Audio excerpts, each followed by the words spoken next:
Hey, so if you want to write blogs, scripts, or social media content faster, yeah, Google Gemini can help you a lot. In this guide, I'll show you step by step how to use Google Gemini for content writing in 2026.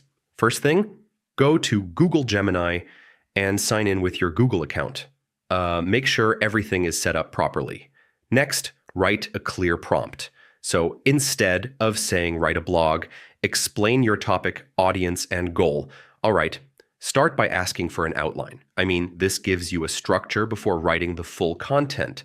Now ask Gemini to expand the outline. It can generate full articles, scripts, or captions. Next, refine the content. So you can ask it to make it shorter, clearer, or more engaging. All right, customize the tone. You can make it professional, casual, or optimized for YouTube or blogs.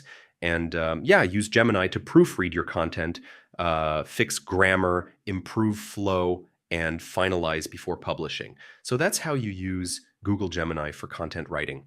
Once you get used to it, you can create high-quality content much faster.